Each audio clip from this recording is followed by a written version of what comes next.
saya akan membentangkan tentang program yang akan dilaksanakan oleh kumpulan kami, e-learning SPM.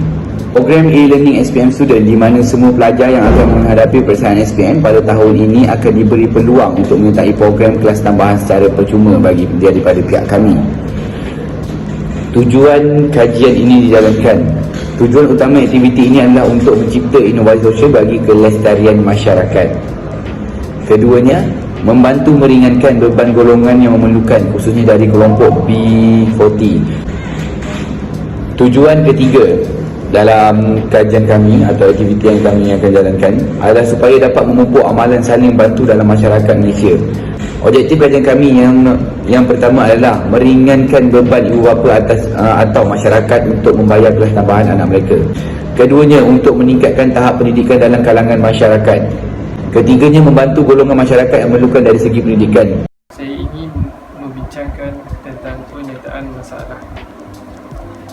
Kami ingin membuat kelas tambahan secara percuma kepada murid-murid ini secara atas talian. Matlamat kami adalah bagi memastikan peningkatan kualiti pembelajaran murid itu sendiri.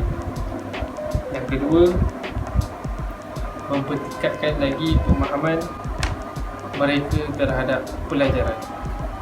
Yang ketiga, membantu dalam meningkatkan lagi prestasi akademik murid yang belajar secara maya. Sekarang ni ialah semua orang perlu tahu ialah guru menjadi peranan sebagai role model.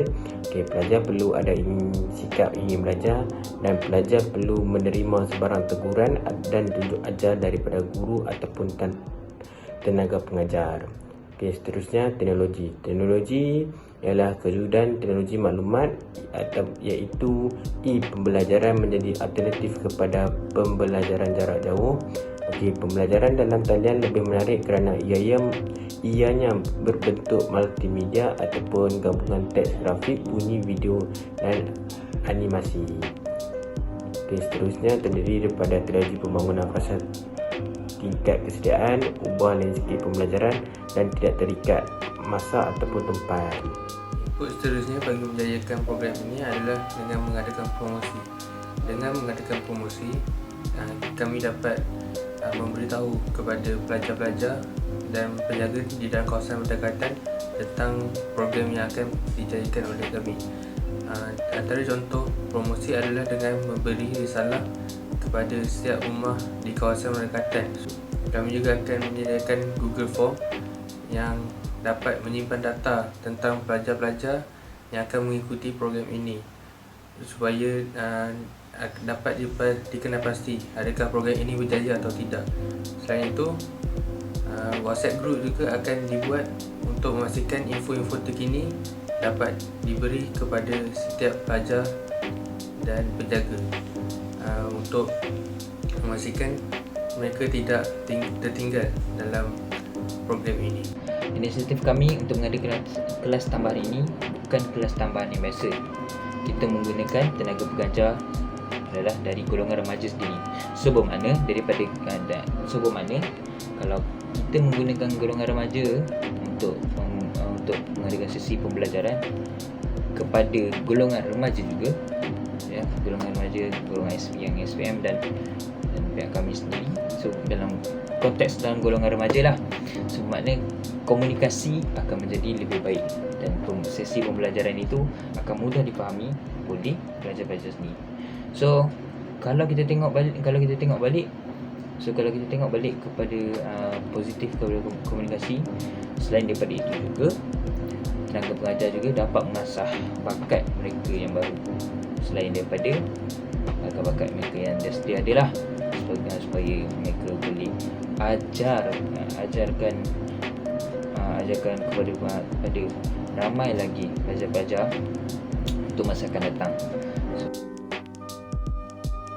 Impak yang pertama adalah impak jangka masa pendek.